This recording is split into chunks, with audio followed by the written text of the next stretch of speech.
Mesdames, Messieurs, bonjour. Veuillez nous excuser pour ce grand retard.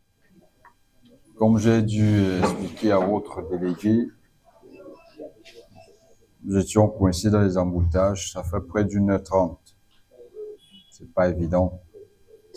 Nous n'avons pas eu l'information selon laquelle la route qui mène ici sera bloquée par la préparation du défilé. Vous savez qu'au Cameroun, le 11 février, c'est la fête de la jeunesse. Du coup, tous les établissements de la ville sont conviés à cette préparation du défilé pendant plus d'une semaine.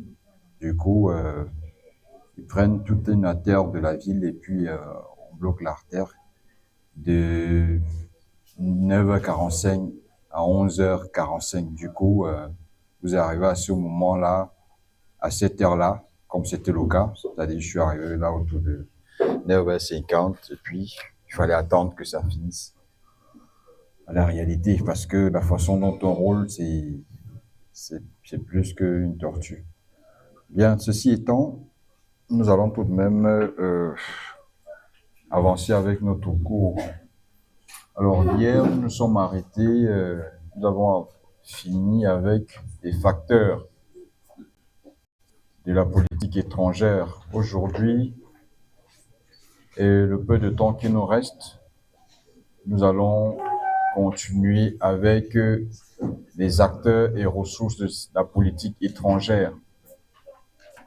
Si à la première partie, nous avons abordé les facteurs comme étant ces éléments-là qui influencent le comportement des acteurs, qui influencent dans le processus d'élaboration de la politique étrangère, nous allons donc nous intéresser aux acteurs, c'est-à-dire ceux-là qui sont appelés à l'opérationnaliser. La question qu'on va se poser, c'est que qui a habilité à élaborer une politique étrangère? C'est ce qui se dégage à la réalité de cette partie du cours. Les acteurs qui habilité à élaborer une politique étrangère. Quels sont ceux-là qui interviennent dans ce process, c'est-à-dire qui interviennent dans ce processus, non seulement d'élaboration, mais d'opérationnalisation de cette politique étrangère? Par ailleurs, quelles sont leurs ressources, c'est-à-dire quels sont les moyens dont ils disposent pour y parvenir? Voilà la question à laquelle on se pose d'emblée, d'entrée de jeu, dans cette partie du cours. Nous allons donc évidemment procéder à faire l'étude des éléments de réponse à la question à laquelle nous nous sommes posés.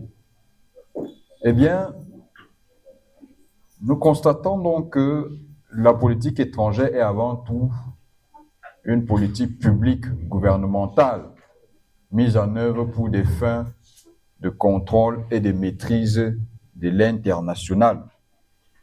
La politique étrangère concerne d'abord l'État. Du moins, c'est l'État qui est l'acteur principal en matière d'élaboration de la politique étrangère. C'est du domaine du gouvernement. Elle est donc animée par un certain nombre d'acteurs qui, en fonction de la distribution institutionnelle et de leurs compétences sur le plan interne, elles conçoivent, la mettent en œuvre et contrôlent donc son déploiement. Voyez-vous qu'en termes d'acteurs, chacun ici a un rôle bien précis sur le plan interne dans les questions de la conception de sa mise en œuvre et notamment en ce qui concerne son déploiement. Cette mise en œuvre se fait à travers de multiples moyens et de ressources. Voilà bon pourquoi, dans un premier temps, nous allons nous intéresser aux acteurs décisionnels de la politique étrangère, qui décident en matière de politique étrangère. C'est la question qu'on va se poser. Quels sont les acteurs qui interviennent? Quel est le rôle des uns et des autres? Quelle est la marge de manœuvre? Quelles sont les capacités d'influence des uns et des autres dans cette élaboration et cette opérationnalisation de la politique étrangère. Alors, comme acteur décisionnel, nous mentionnons donc que dans chaque État, ces acteurs comprennent généralement le président de la République, le Premier ministre et le Parlement. Ce sont des figures emblématiques de la politique étrangère. Ce sont des acteurs prééminents en matière d'élaboration de la politique étrangère. C'est-à-dire que le président de la République, le Premier ministre et le Parlement. Tandis que, suivant la nature du régime, qui lui est même tributaire à la répartition institutionnelle des compétences, les deux premiers acteurs, c'est-à-dire le Premier ministre et le Président de la République, sont maîtres dans l'élaboration et la détermination de l'architecture de la politique extérieure. Le dernier bien qui participant exerce davantage une mission ou un rôle de contrôle. Voyez-vous, c'est-à-dire le Parlement, lui, dans sa fonction du contrôle de l'action gouvernementale, va donc s'investir dans ce qui est de son apanage, c'est-à-dire contrôler ce qui rentre dans la politique étrangère de l'État. Tandis que le président de la République ou le Premier ministre, c'est ceci en fonction des régimes de chaque État. C'est-à-dire, dans certains États, nous avons le Premier ministre qui est comme le chef du gouvernement, le chef de l'exécutif. Et dans d'autres, c'est plutôt le président de la République. Bon, puisque nous sommes en Afrique, on voit précisément que la plupart des systèmes politiques africains reposent sur les régimes présidentialistes. Voyez-vous, voilà donc pourquoi est-ce que on va davantage s'intéresser à ces deux acteurs, c'est-à-dire le rôle du président de la République dans cette dynamique élaborative de la politique étrangère, mais également celui du Premier ministre. Très bien. Oui. Parce que si le Parlement a des soucis sur certains points-là, c'est le ministre des Affaires étrangères qui parle au Parlement devant les députés. Je ne comprends pas pourquoi vous allez le comprendre un peu plus loin. Prenez votre mal en patience. Alors, le président de la République, il est très souvent, dans la plupart des États du monde, il a d'énormes prérogatives. D'énormes prérogatives en la matière de politique étrangère, de par les pouvoirs constitutionnels qu'il détient et les fonctions diplomatiques qu'il exerce. Je profite de ce fait pour vous orienter dans vos différentes constitutions pour pouvoir identifier, n'est-ce pas, les prérogatives du chef de l'État et du Premier ministre en matière d'élaboration de la politique étrangère. Pour ce qui est à la réalité du chef de l'État, pour parler peut-être du cas du Cameroun, quand on prend l'article 5 de la Constitution du Cameroun, elle est bien inscrite que le chef de l'État, il est le garant de l'intégrité territoriale. En tant que tel, c'est lui qui assure les questions liées à la diplomatie, du moins à la politique étrangère de l'État, parce que c'est lui qui est garant de l'intégrité territoriale. Le président de la République, ça, je vous renvoie dans vos constitutions, parce que la plupart des constitutions des pays africains et Afrique subsaharienne, il y a une sorte de mimétisme, il y a une sorte de particularisme, il y a beaucoup de similarités, il n'y a véritablement pas des spécificités qui sont étanches. Mais ce que l'on constate, c'est que quand on fait l'étude de ces constitutions, on va se rendre compte que la Constitution énonce ou la Constitution dispose que le président de la République est celui-là qui est le garant de l'intégrité territoriale. C'est lui qui assure, qui incarne la souveraineté de l'État à l'extérieur. Le président de la République, c'est lui qui signe les traités et les conventions. C'est le président de la République qui nomme les ambassadeurs. Le président de la République qui accrédite les missions diplomatiques et autres ambassadeurs. Voyez-vous, c'est-à-dire que en ce qui concerne la politique étrangère, la prééminence en la matière d'élaboration repose sur le président de la République. Ça, c'est quand on se retrouve dans un système politique présidentialiste, essentiellement présidentialiste, c'est-à-dire que c'est le président de la République qui est la clé de voûte des institutions. Mais dans les cas où c'est le Premier ministre qui est le chef de l'exécutif, parce que ça dépend de chaque régime. Pour ce qui est du Cameroun, le président de la République, c'est lui qui initie la politique gouvernementale. Et le Premier ministre, lui, il exécute. C'est le Premier ministre, il est plutôt responsable devant le Parlement. Tandis que le président de la République, il est irresponsable. Vous comprenez un peu?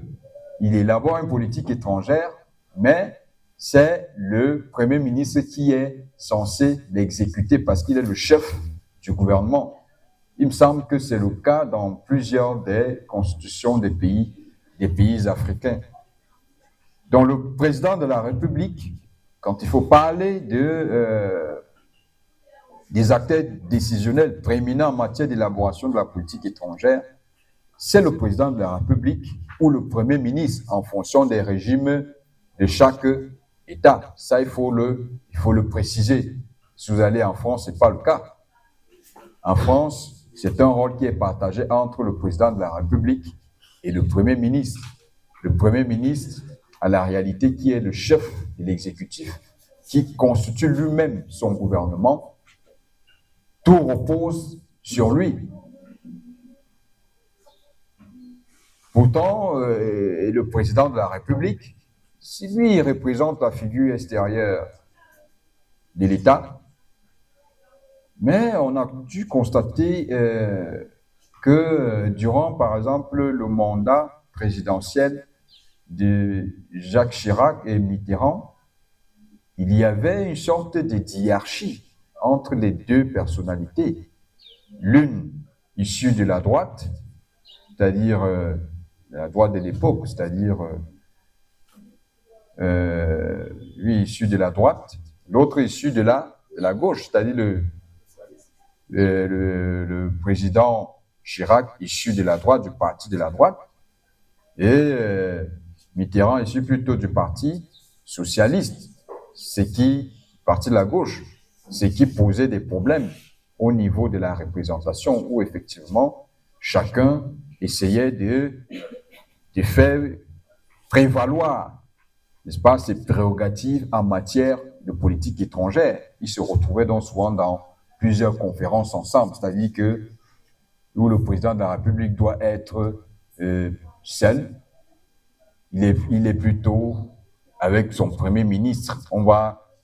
Le protocole était souvent obligé de prévoir toujours une chaise pour le Premier ministre et le président de la République, parce que les deux discutant effectivement cette prérogative en matière de politique étrangère. On peut le comprendre. Pourquoi? Parce que c'était un gouvernement de coalition. Vous savez qu'en France, quand vous n'avez pas la majorité gouvernementale, vous ne pouvez pas, n'est-ce pas, assumer, n'est-ce pas, les questions liées aux initiatives gouvernementales.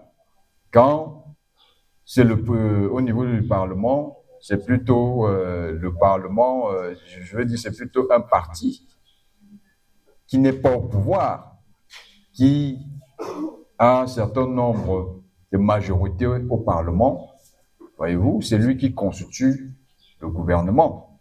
Ce qui pose donc, qui avait donc posé beaucoup de problèmes parce que la droite n'avait pas la majorité au Parlement. C'était plutôt la gauche qui avait la majorité au Parlement. Du coup, quand ils se retrouvent, il y a toujours cette idée de mentionner à la droite qu'attention, c'est nous qui avons la majorité au Parlement. Alors, nous entendons bien exercer notre fonction de chef du gouvernement. Et le chef du gouvernement, c'est lui-là qui est le chef de la diplomatie.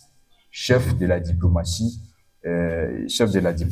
ou tout au moins qui exécute, qui met en œuvre, n'est-ce pas, la diplomatie. Mais le président de la République, pour ce qui est effectivement de cette France, reste celui-là qui représente, qui incarne la figure diplomatique de l'État à l'extérieur. Donc, il reste le chef, en réalité, il reste le chef de la diplomatie de la France. Mais comme le système politique, il posait quelque peu des problèmes en ce qui concerne la majorité gouvernementale au Parlement, la majorité au niveau du Parlement. Voilà pourquoi est-ce qu'il se retrouvait toujours avec ces situations de deux personnalités qui représentaient la France à l'extérieur.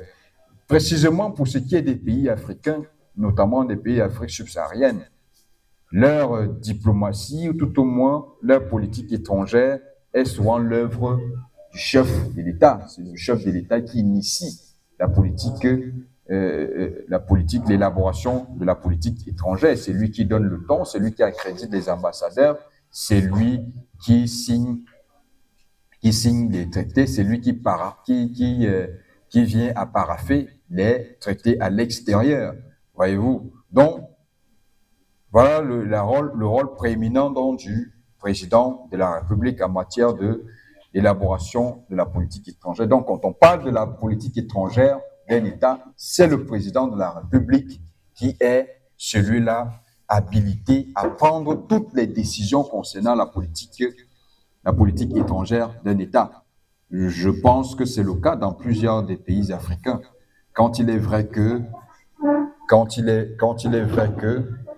il faut prendre une décision sur le plan international, un ministre ou un ambassadeur ne peut pas prendre ce risque de signer au nom de l'État sans l'aval du président de la République, de la présidence de la République. C'est-à-dire que si l'État se retrouve dans une situation où il doit signer un traité, où il doit voter dans une Assemblée générale des Nations Unies ou dans une organisation internationale ou dans un accord bilatéral avec un autre État, à la réalité, il doit d'abord consulter la présidence de la République, puisque c'est la présidence de la République qui initie la politique. C'est le président de la République qui est garant de la souveraineté nationale et internationale d'un État. Donc, vous ne pouvez donc pas initier la signature d'un traité sans l'accord, sans l'aval de la présidence de la République. Vous serez effectivement des secrétaires des affaires étrangères, des ambassadeurs un peu plus tard, où vous l'êtes déjà. Vous savez que si vous osez le faire, vous allez vous attirer les foudres. Et puis, il y a plusieurs cas déjà. Souvenons par exemple le cas malien. Durant la junte de Doumbouya, effectivement, l'ambassadeur de l'État du Mali aux Nations Unies s'était retrouvé dans une situation où il fallait voter pour la guerre en Ukraine ou pas, c'est-à-dire l'intervention de la Russie en Ukraine, de la condamnation de l'intervention de la Russie en Ukraine. Il fallait voter une résolution qui condamnait la Russie. Effectivement, l'ambassadeur malien qui était pas en odeur de sainteté, parce que quand la junte arrive au pouvoir, il trouve que cet ambassadeur, lui, est plutôt installé. Vous pouvez imaginer que celui qui l'a nommé reste toujours assez nostalgique et entend bien et n'a pas de bonne relation avec la nouvelle junte qu'il trouvait illégitime. Il est clair qu'il a donc pris l'initiative de voter contre l'intervention, du moins de condamner l'intervention de la Russie en Ukraine, quitte maintenant à la junte, au pouvoir, de préciser à l'intention des Nations Unies que cet ambassadeur est persona non grata, c'est-à-dire que nous ne lui avons pas donné l'autorisation de parler au nom du Mali. Désormais, c'est la junte, à la réalité, qui est garant de la souveraineté de l'État malien. Voyez-vous, c'est-à-dire que ce vote n'est pas entré en vigueur, ou tout au moins il est resté dans une situation problématique, il n'a pas été retenu comme tel. Donc, l'ambassadeur ou le secrétaire, le représentant d'une mission diplomatique d'un État ne peut pas prendre une décision sans consulter. D'ailleurs, que son travail au quotidien, c'est d'informer sa présidente de la République de comment est-ce que, là où il se trouve, les affaires fonctionnent. Il doit informer au quotidien, donner des informations au quotidien, à l'effet effectivement de recevoir un certain nombre de directives et d'instructions pour telle ou telle affaire. Donc, en matière d'élaboration de la politique étrangère, c'est le président de la République, c'est la présidence. On peut parler comme ça, la présidence de la République, qui en réalité est une institution chapeautée par le président de la République. Donc, en tant que représentant d'une mission diplomatique, ou alors vous êtes un ambassadeur, évitez de prendre une décision sans en informer votre hiérarchie. Sinon, du coup, chez nous, ici au Cameroun, on parle de 17h. C'est-à-dire que plus tard, à 17h, on va lire on va vous révoquer de vos fonctions et vous allez rentrer directement dans votre pays, devenir ce que on va décider de vous.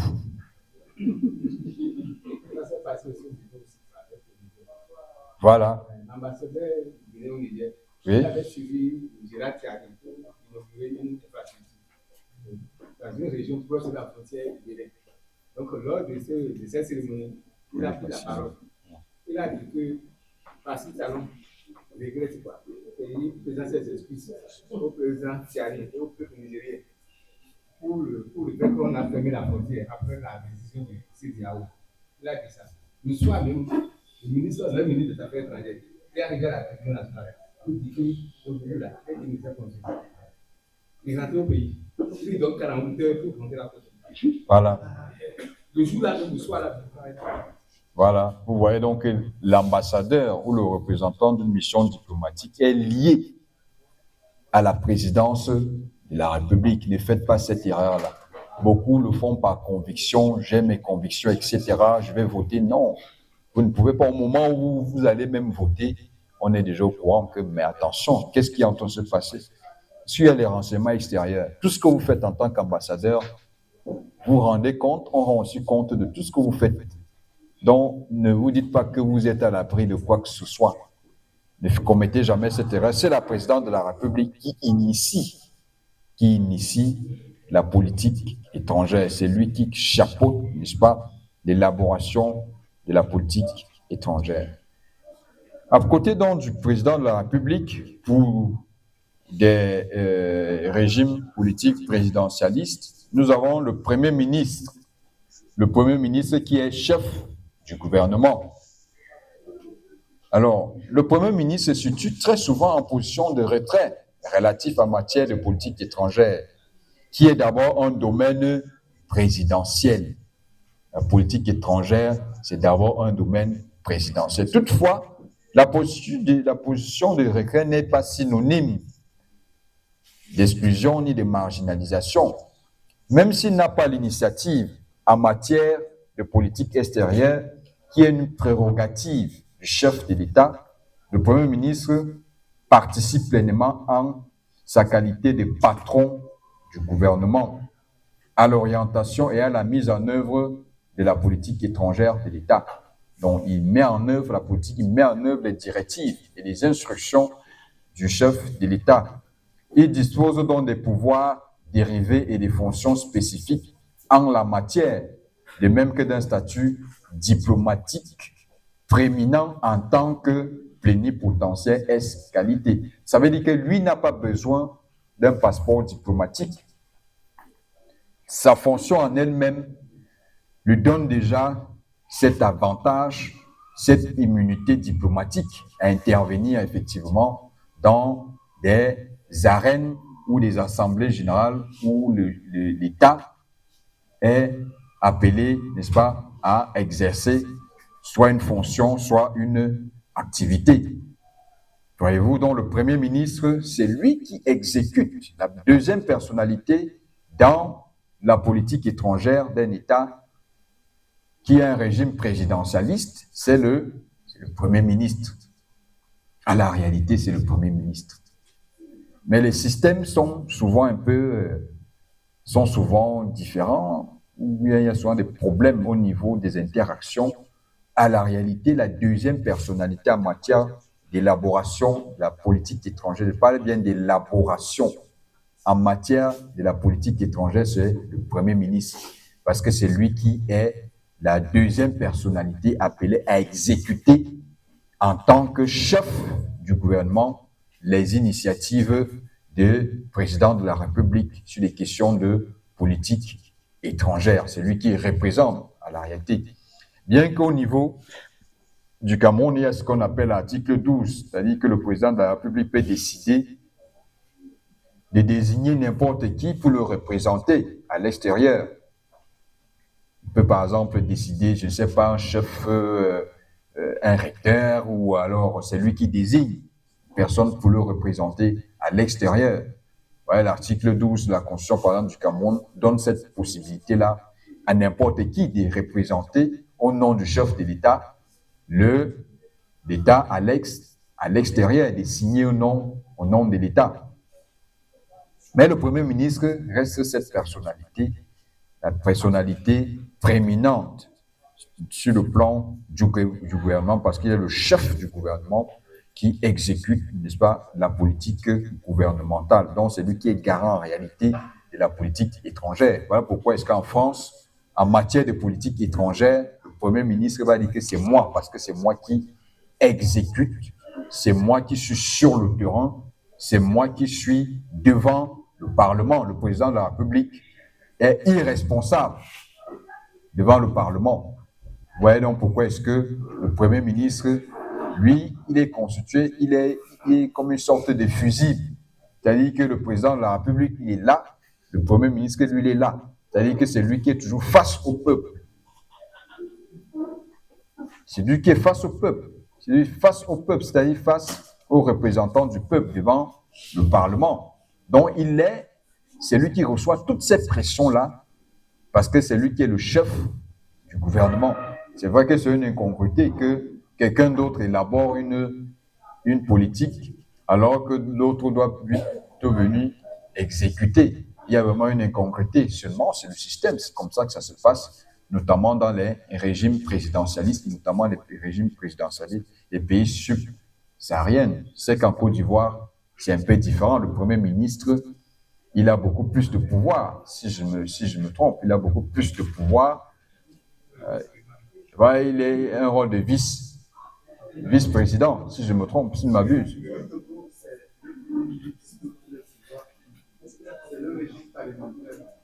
Au Togo, c'est le régime parlementaire. Ne parlez pas de façon en désordre. Prenez la parole. En Côte d'Ivoire, on remarque que c'est le Premier ministre qui a pratiquement la responsabilité du vice-président. Le vice-président n'est pas visible. Alors, il y a un vice-président en Côte d'Ivoire? Il y a un vice-président du troisième mandat. Il y a un vice-président. Alors, c'est quoi son rôle? c'est une... Parce que le président avait dit qu'il avait fait un changement générationnel. Donc, à la suite de ça, il a envoyé un vice-président. Le poste de vice-président a été initié lors des référendums de 2016. Ok. Lors des référendums, il y a eu la création du poste de vice-président. Très bien. En tant que tel, il faut donc voir si le vice-président n'a pas un rôle en matière de politique étrangère. Il faudrait que vous allez fouiller dans la Constitution pour voir si le vice-président ne joue pas un rôle important dans l'élaboration et l'exécution de la politique étrangère. Attendez, il finit.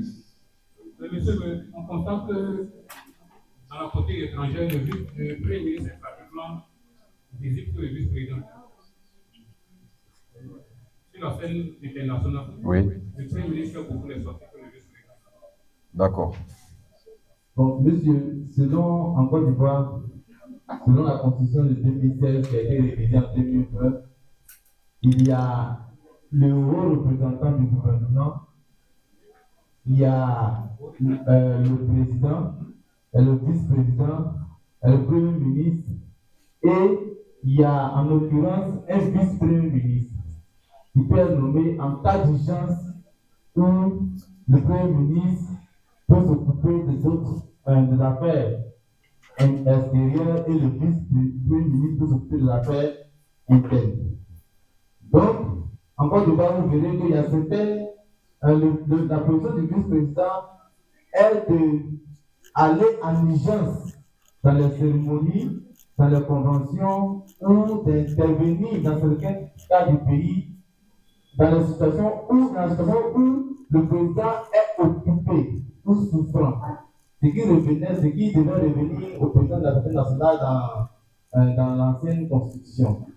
Donc, le Premier ministre, lui, est chargé de former. Le président de l'Assemblée nationale était considéré comme le vice-président. Voilà, dans l'ancienne constitution. Oui. Mais maintenant, c'est le vice-président qui est chargé maintenant de représenter le gouvernement en cas d'urgence. Donc, vous verrez qu'en Côte d'Ivoire, il y aura des moments où ce n'est pas le président qui intervient dans certaines situations, dans un rapport, c'est le vice-président qui intervient. Maintenant, en ce qui revient au Premier ministre, lui, il est chargé de faire une proposition. Lorsque le président le nomme, il est chargé de faire une proposition du gouvernement au président. Il va donc choisir qui doit être dans le gouvernement.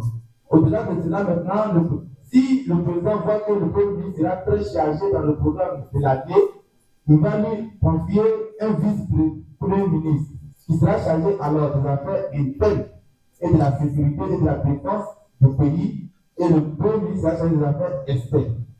Voilà, donc c'est de là maintenant, après une réunion, et il y a aussi le président du Conseil des ministres, qui lui maintenant prend certaines décisions auprès du président. C'est comme ça la constitution de 2016 révisée en 2020. Très bien, merci. Merci pour vos éclairages. Merci. Bien, intéressons-nous à la troisième personnalité, qui est le Parlement. Troisième acteur, qui est le Parlement. Le Parlement et son action extérieure. Alors, l'acteur important de la politique extérieure de l'État, le Parlement ne dispose pas de pouvoir d'initiative ou de compétences en matière de détermination et d'orientation de celle-ci. C'est la précision qu'il faut avoir. Le Parlement n'initie rien en ce qui concerne la politique étrangère.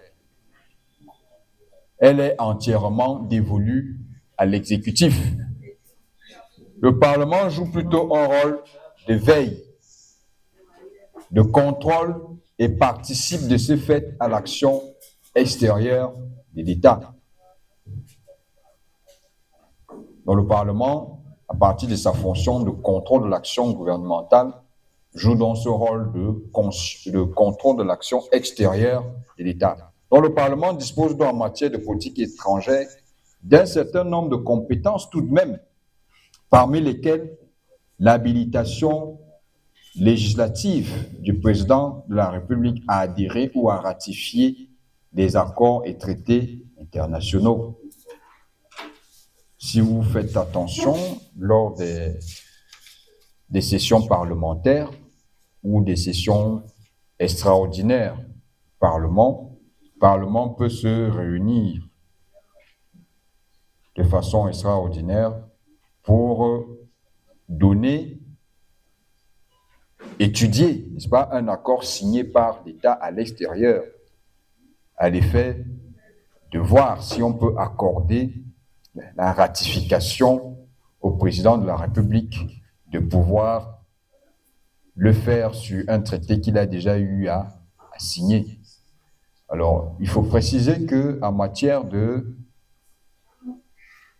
traité, on peut signer un traité, mais tant que vous n'avez pas encore fourni les éléments de ratification ou ces éléments de ratification ne sont pas encore entrés, ce traité ne peut pas être opposable, ne peut pas avoir des effets contraignants à un État parce que on peut signer, c'est-à-dire le président de la République, ou il peut déléguer une autorité de signer, un ministre plénipotentiaire de signer un traité au nom de l'État. La signature, c'est une chose. Mais pour qu'un traité entre en vigueur, il y a ce qu'on appelle les éléments de ratification. Et ces éléments de ratification sont souvent, ça dépend de chaque organisation internationale. On demande par exemple les 3/4. C'est-à-dire que quand les 3/4 ont déjà eu à fournir les éléments de ratification, alors le traité peut entrer en vigueur. Pour qu'il rentre donc en vigueur, il faudrait que le Parlement, à la réalité, pour la plupart des États, donne le quitus, ou du moins autorise le président de la République à ratifier un traité. Vous voyez le rôle que le Parlement joue. Le rôle, c'est lui qui autorise le président de la République. Et on l'autorise après une étude. Vous avez par exemple pu vous rendre compte qu'un traité qui a été signé peut-être en 1977, c'est en 2022 qu'on vient donner, n'est-ce pas, autorisation au président de la République de ratifier. Donc, voyez-vous, ça fait l'objet d'une étude. Il faudrait que le Parlement l'étudie. Il faudrait que ce traité-là soit en conformité, non seulement avec les lois nationales, mais aussi avec les lois internationales. Quoique, dans la hiérarchie des normes, c'est la norme internationale qui vaut. Donc, il faudrait que le Parlement trouve non seulement l'opportunité d'un tel traité, la pertinence d'un tel traité, mais aussi sa conformité avec les lois de la République. Donc, on ne peut pas, le Parlement, à partir donc du rôle qu'il a de contrôler l'action gouvernementale, doit étudier donc ce traité et pour qui il a cette prérogative à donner l'autorisation au président de la République de pouvoir le ratifier sur le plan international. Il y a des mécanismes, effectivement, qui donnent à l'exécutif, notamment au président de la République, de poser sur la table des députés, des parlementaires, une étude sur le traité en question. C'est-à-dire que si l'État, l'exécutif estime que ce traité, il est prioritaire ou il y a une pression à ce qu'il soit signé, alors il va rapidement poser ce traité pour étude auprès des parlementaires pour qu'ils donnent rapidement une autorisation, du moins, et qu'ils viennent à se prononcer sur la ratification de ce traité-là. Donc, le Parlement joue donc ce rôle en matière d'adhésion ou de ratification des accords internationaux, celui qui autorise le président de la République à ratifier un traité et les traités ou conventions internationales. Le Parlement joue également le rôle de l'action extérieure du gouvernement, c'est-à-dire que lors des sessions parlementaires, le Premier ministre ou alors le ministre des Affaires étrangères, lors de son passage, à partir des questions orales, peut être questionné sur un certain nombre d'actions menées par l'État à l'extérieur. Ça permet ici au Parlement de contrôler ce que l'État fait à l'extérieur. C'est-à-dire que le Premier ministre ou le ministre des Affaires extérieures peut revenir et puis, lors de cette session parlementaire, de cette question orale, on lui pose un certain nombre de questions sur la situation, par exemple, des citoyens béninois qui sont en violation de leurs droits de travail dans tel ou tel pays. Où en est-on avec cette situation-là, par exemple? Voyez-vous, qu'est-ce que l'État béninois a prévu pour régulariser cette situation? Il appartient donc effectivement au ministre ou au Premier ministre de répondre de ce qui en est. Le Parlement, puisqu'il s'agit de lui, accorde aussi son rôle est aussi dans l'allocation des moyens financiers à l'administration d'une politique extérieure. Ça veut dire en d'autres termes que le budget, une ligne budgétaire du ministère des Relations extérieures ou bien de la politique étrangère peut être vue à la hausse ou à la baisse par le Parlement. C'est-à-dire que le Parlement, au vu de l'étude qu'il vient à faire sur telle ou telle ligne budgétaire concernant une affaire étrangère de l'État, peut conseiller, suggérer à l'État de gonfler le budget ou alors de le réduire. Voyez-vous, c'est aussi ce rôle pertinent que joue le Parlement. Donc, voilà donc les acteurs prééminents en matière de politique étrangère. Et préciser souvent que le président de la République et le Premier ministre, président de la République, lui, initie la politique étrangère. Le Premier ministre, il fait comment? Il l'exécute. Et le Parlement fait comment? Il contrôle et il a cette capacité de faire quoi? D'orienter aussi. D'orienter ou d'allouer des moyens financiers à la politique extérieure d'un État. Si nous avions parlé des acteurs prééminents, nous allons nous intéresser aux ressources ou les moyens de la politique étrangère. Oui.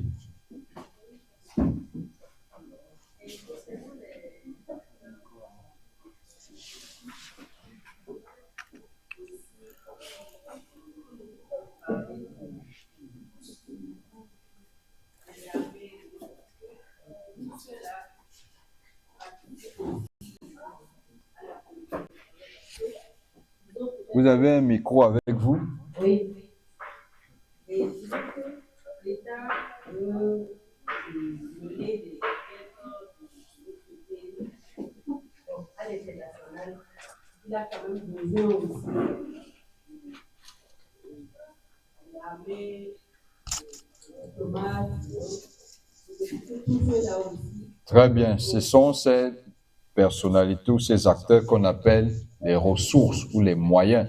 Ça veut dire que ce sont des moyens sur lesquels ceux qui ont élaboré, on parlait de l'élaboration, l'initiation de la politique étrangère. S'il faut parler comme les armées, comme on a les stratèges et on a ceux qui sont censés opérationnaliser. OK? Ceux qui sont des stratèges, qui pensent la politique étrangère, c'est qui? C'est le président de la République. OK? C'est lui qui initie, c'est lui qui est le garant de la politique étrangère. C'est lui qui pense la politique étrangère. Maintenant, dès qu'il a fini de penser, il y a ceux qui sont appelés à exécuter. C'est le Premier ministre qui, à partir de l'appareillage institutionnel dont il dispose, il exécute, n'est-ce pas, la politique étrangère initiée par le président de la République.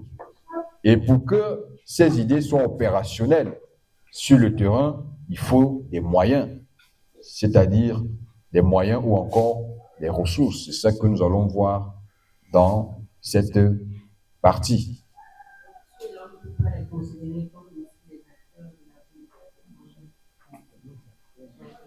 Ce sont tous des acteurs. Ils ne sont pas les acteurs décisionnels prééminents. On a parlé des acteurs décisionnels prééminents, comme le dit votre camarade. C'est-à-dire que ceux qui décident, ok? Vous savez que dans une entité, dans toute entité, il y a ceux qui décident, ceux qui pensent. Vous allez voir, dans toute organisation, il y a toujours, comme le dit, comme on le pense souvent bel et bien, c'est-à-dire qu'il y a une élite qui pense, ok? Et il y a l'autre qui exécute ce que l'autre a pensé. Donc, il y a des agents qui, on appelle souvent au niveau stratégique, ceux-là qui pensent. OK? Ceux qui exécutent sont au niveau opérationnel. Et il y a des agents décisionnaires, ceux-là qui sont au niveau de la tâche. Si vous comprenez, si vous parlez comme des militaires au niveau tactique, n'est-ce pas?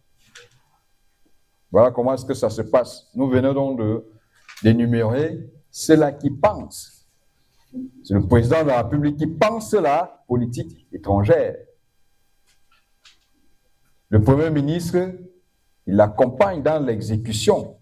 Donc ça veut dire que c'est le Premier ministre qui dispatche à la réalité, qui est le patron de ceux qui doivent exécuter. Donc c'est lui qui donne les directives en matière d'exécution. Le président a dit que on fait ceci, on fait ceci, on fait ceci, on fait ceci, on fait cela.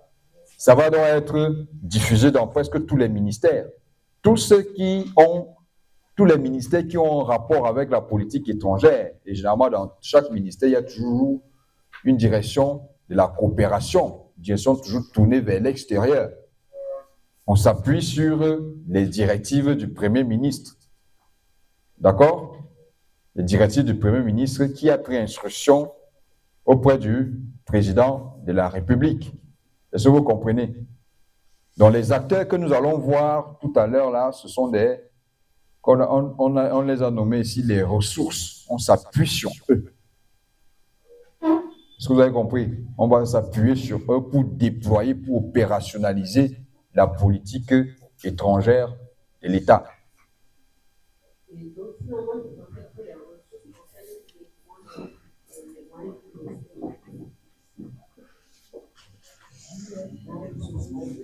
Si vous nous permettez d'avancer, vous allez mieux comprendre pourquoi ce sont les ressources, pourquoi on les désigne comme telles.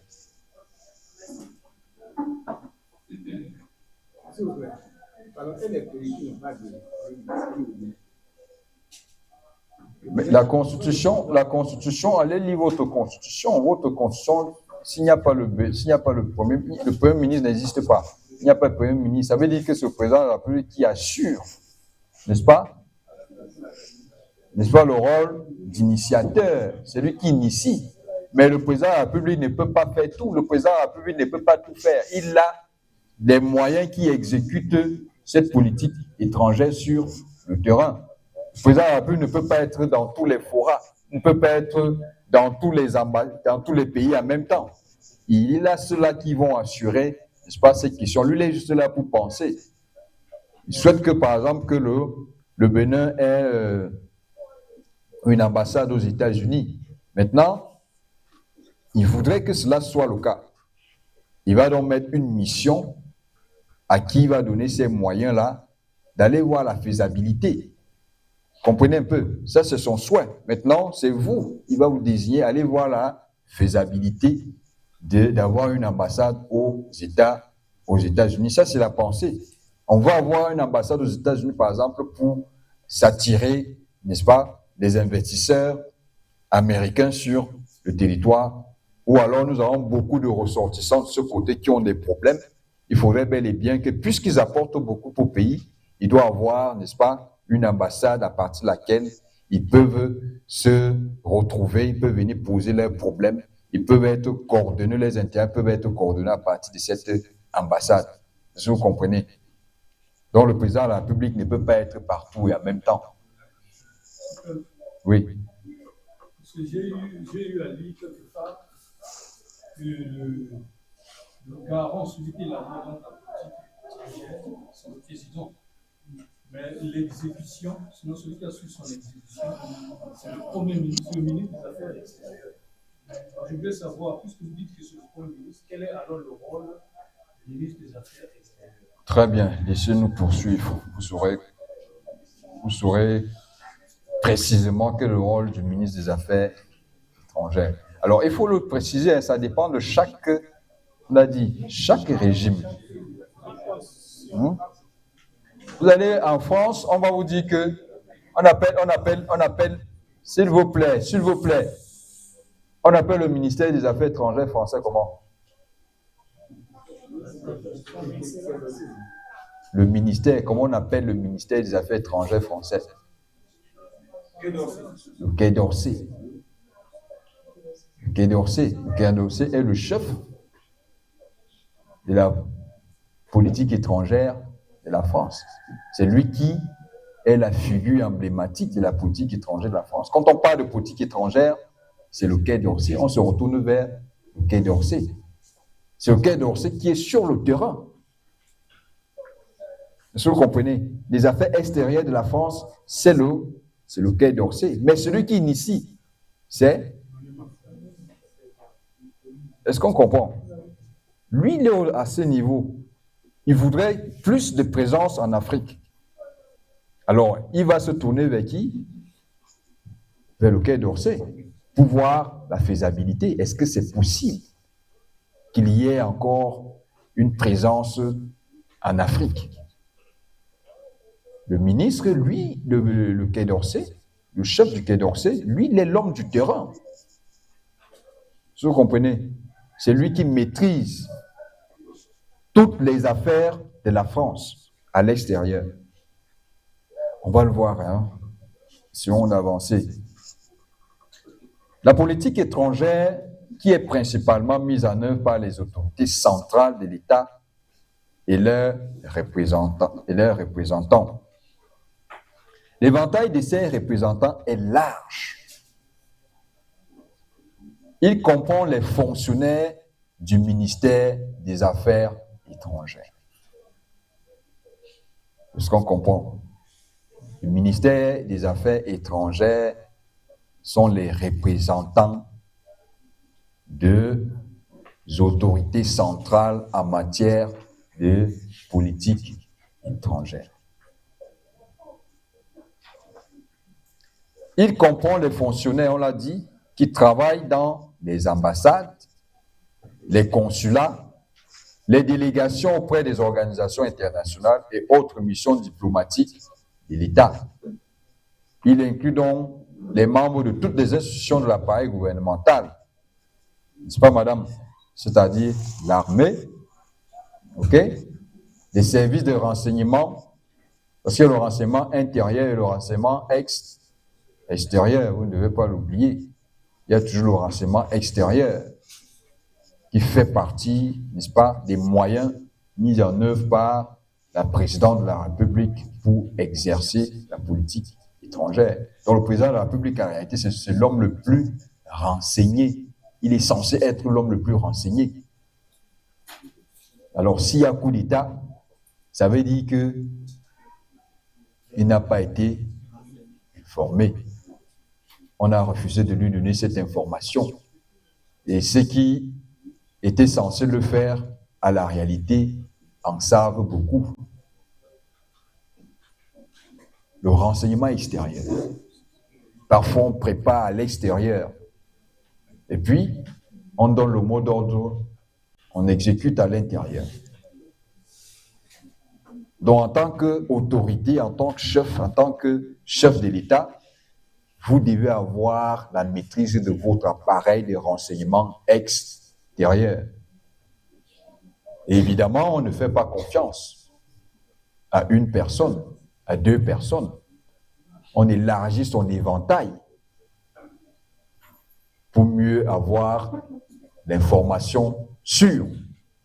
Si l'autre ne dit pas, et ils ne sont pas censés se connaître. Un chef d'État doit pouvoir être rusé. en matière de renseignement. Le président de la République, le président Biya disait que le président de la République, c'est l'homme le plus informé. Même s'il y a bagarre dans une salle de classe, on va lui faire le rapport. Il y a eu bagarre. On va lui faire le rapport aujourd'hui que le docteur Meka a dit que vous êtes l'homme le plus informé du pays. Parce que même dans la salle, il y a des agents de renseignement. Comment? Partout dans le monde. En tant que diplomate, vous devez le savoir. Voilà pourquoi les diplomates sont essentiellement discrets. Ils ne se comportent pas n'importe comment, ils ne se dévoilent jamais. Parce qu'ils savent qu'ils sont toujours écoutés et suivis. Le renseignement fait son travail. Donc vous devez le savoir. Parfois on crée des instituts et vous voyez, il y a des gens, ils sont là, vous ne savez pas pourquoi ils sont là. Ils sont avec vous, mais ils sont des membres du renseignement.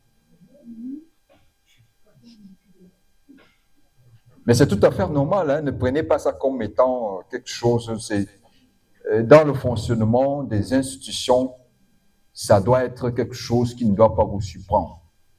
Le renseignement, il est partout. Il est partout. Donc, voilà donc qu'en matière de politique étrangère, on a donc les services de renseignement, de sécurité, des agences d'aide au développement, des ministères. Beaucoup parmi vous ici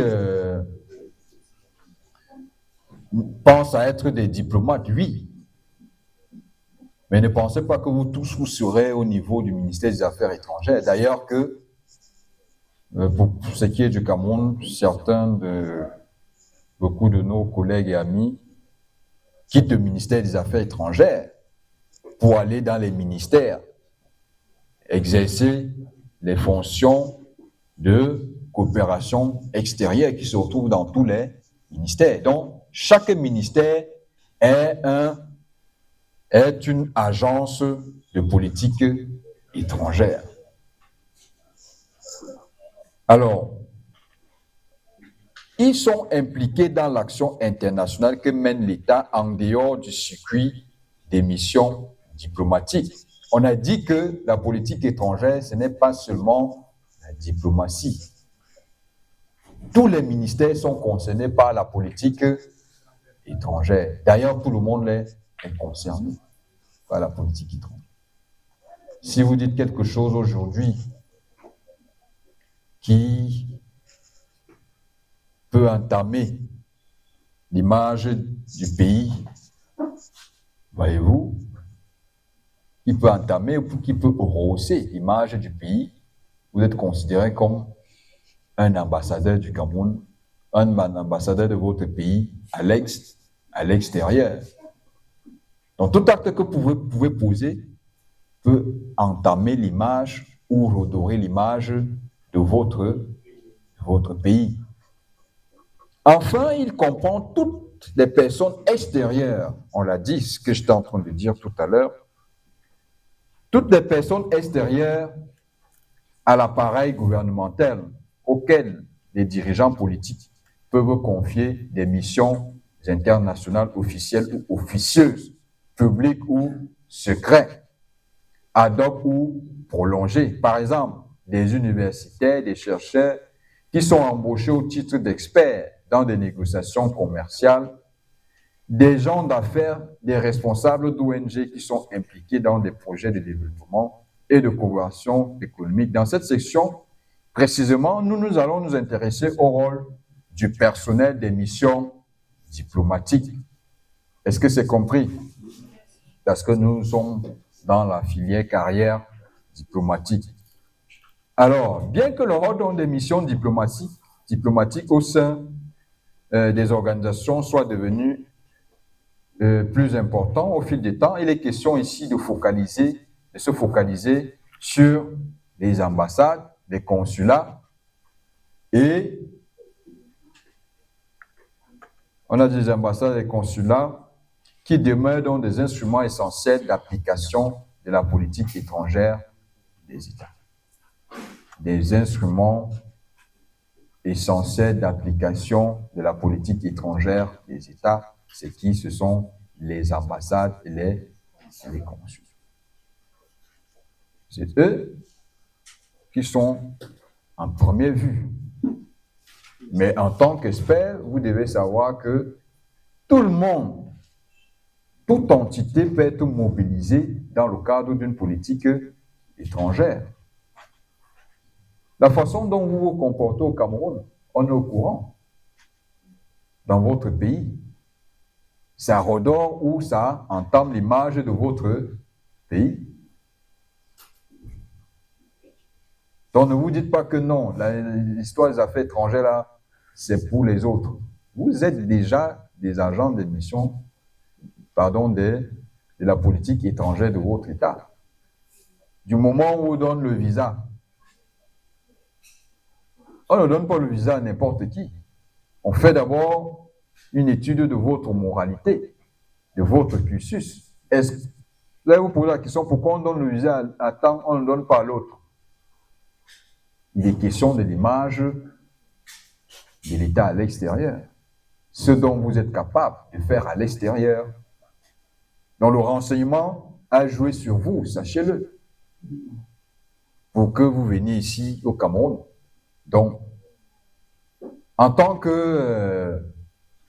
qu'apprenant, vous faites partie, n'est-ce pas, des agents de la politique étrangère de chacun de vos pays. Mais nous allons nous intéresser essentiellement aux instruments qui sont les ambassades et les consulats.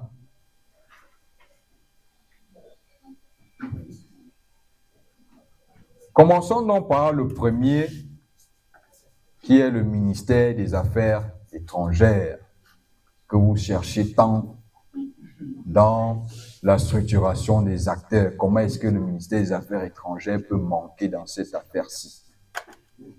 Donc, il apparaît clairement que celui-ci est avant tout un agent d'exécution. Il n'initie pas, il exécute.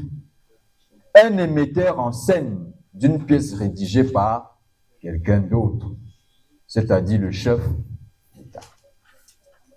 Néanmoins, ce dernier participe à la conception de la politique extérieure de par la suggestion d'action qu'il soumet au chef de l'État. À la réalité, le ministère des Affaires étrangères, c'est le point focal de la politique étrangère d'un État. C'est le point focal. C'est-à-dire que c'est à partir du ministère des Affaires étrangères qu'on s'appuie pour avoir des informations en tout ce qui concerne la politique étrangère d'un État. Un pays veut par exemple s'installer au Cameroun, ouvrir une ambassade. Il s'adresse à qui? Au ministère des Affaires étrangères qui soumet le dossier au président de la République. C'est le ministère des Affaires étrangères qui accompagne un ambassadeur pour aller présenter ses lettres de créance auprès du... Tout passe par le ministère des Affaires étrangères. Vous voulez ouvrir une ONG, c'est le ministère des Affaires étrangères qui est le point focal. Le ministère des Affaires étrangères, effectivement, c'est lui qui a le point de toutes les informations au niveau des ambassades et qui envoie ces informations au président de la République, qui propose. Donc voilà le rôle, c'est un rôle de proposition, voire un rôle de consultation qui joue auprès du président de la République en matière d'élaboration de la politique étrangère. Voilà le rôle que joue, c'est la plaque tournante de la politique étrangère d'un État. Tout tourne autour du ministère des Affaires étrangères. On ne peut pas élaborer une politique étrangère sans tenir compte du ministère des Affaires étrangères. On va avoir des informations, ministère des Affaires étrangères. Seulement dans le système des États que je vous ai parlé tout à l'heure, un président de la République, il ne va pas seulement se limiter à prendre des informations, ça c'est sur le plan formel. C'est-à-dire qu'au niveau de la hiérarchie, voilà comment ça se fonctionne. Le ministère des Affaires, on consulte le ministère des Affaires étrangères, il en parle au président de la République. Le président de la République donne son avis ou non, et puis lui, il l'exécute. Donc voilà donc le rôle du ministre des Affaires étrangères. Donc lui, il est là pour exécuter, et il peut aussi être consulté. Il peut également proposer. S'il faut nommer des ambassadeurs, c'est le ministère des Affaires étrangères qui propose au président de la République qui doit être nommé. S'il faut recevoir un invité, c'est le ministère des Affaires étrangères qui organise les sommets en collaboration avec la présidence de la République. Donc, tout tourne autour du ministère des Affaires étrangères. Donc, voilà le rôle que le ministère des Affaires étrangères joue en matière de politique étrangère d'un État. Vous voyez qu'il n'est pas exclu. Il est plutôt un acteur assez influent. Le ministère des Affaires étrangères travaille donc avec un certain nombre d'agences sur le terrain qui sont les ambassades et les consulats. Voyons donc le rôle d'un ambassadeur. Les fonctions d'une ambassade consistent principalement, 1. Représenter l'État accréditant auprès de l'État accréditaire. Vous représentez, ça veut dire que quand vous êtes l'ambassadeur, c'est l'État que vous représentez. Vous parlez au nom de l'État. Vous êtes la figure emblématique de l'État à l'extérieur. Vous jouez un rôle de représentation. Deuxièmement, vous protégez les intérêts de l'État accréditant et de ses ressortissants dans les limites du droit international. Vous négociez des ententes avec l'État accréditaire. Vous informez par tous les moyens licites de l'évolution de la situation de l'État accréditaire et vous faites un rapport à l'État accréditant. Dans le rôle d'un ambassadeur. L'ambassadeur ou l'ambassade encourage les relations amicales et développe des relations économiques, culturelles, scientifiques entre l'État accréditant et l'État accréditaire. Au surplus, tout ambassadeur peut remplir les fonctions d'un consulat. C'est généralement le cas d'un État qui n'en dispose pas. Dans un pays où lorsque sa ou ses missions ne suffisent pas à la tâche. Tout ambassadeur est donc dirigé par celui qu'on appelle souvent le chef des missions diplomatiques, CMD. Comment on reconnaît un ambassadeur? C'est lui le chef des missions diplomatiques. Le nombre de diplomates est d'employés affectés à des tâches administratives et techniques et varie selon l'importance accordée par l'État à chacune de ses ambassades. Dans les ambassades, les secrétaires des affaires étrangères et les autres diplomates qui sont affectés jouent un rôle de technique, c'est-à-dire ils sont là pour collecter des informations et les acheminer auprès de l'ambassadeur et qui les fournit également au niveau de l'État accréditaire. L'établissement des relations diplomatiques entre deux États se fait par consentement mutuel. Vous ne pouvez pas décider que j'ouvre une ambassade sans, n'est-ce pas, le consentement de l'État.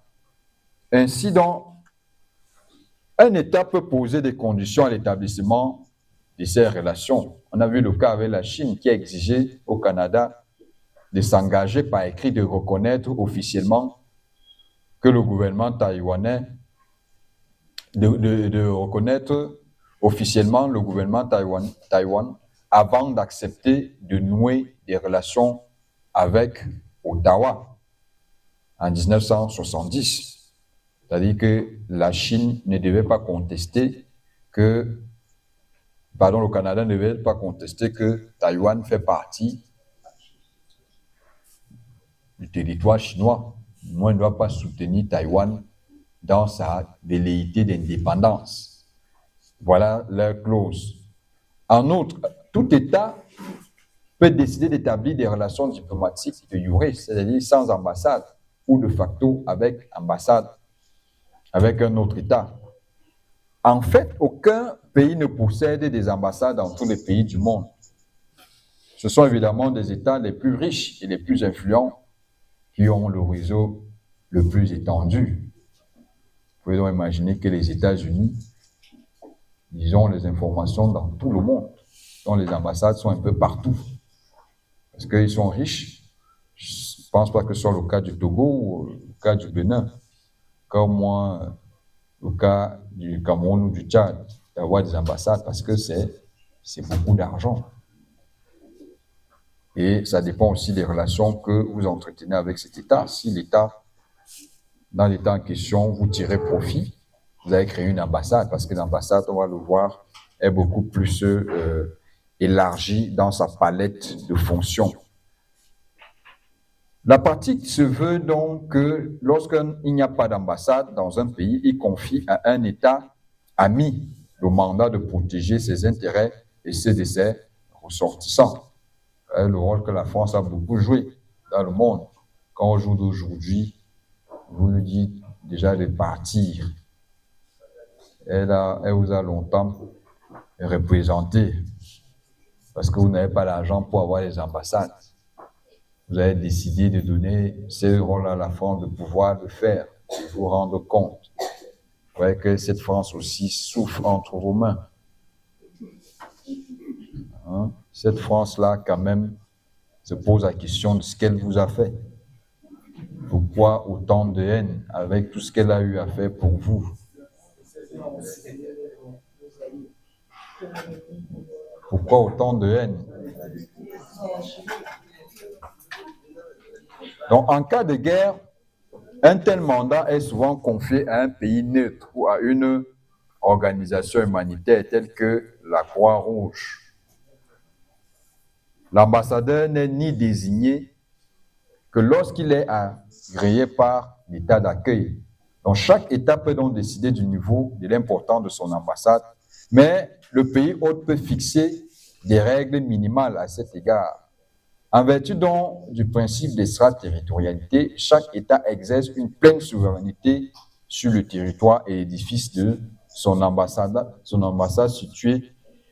située sur son territoire ou qui est généralement dans la capitale, et son consulat qui peut être installé dans n'importe quelle ville. Cela signifie qu'il ne peut pas avoir fait l'objet d'aucune perquisition, réquisition ou saisie ou autre mesure d'intervention de la part de l'État hôte. Je suppose que vous maîtrisez tout ce qui concerne le droit international en matière de protection des missions diplomatiques. Voilà, la Convention de Vienne, elle est claire là-dessus. Nous vous faisons effectivement donc grâce de ces avantages et de ces privilèges et immunités des ambassades, sauf s'il y a des préoccupations concernant ces privilèges et immunités. Vous les maîtrisez déjà, n'est-ce pas?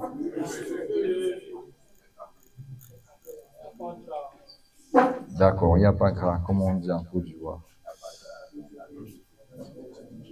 Très bien, nous allons arrêter à ce niveau et continuer demain très tôt.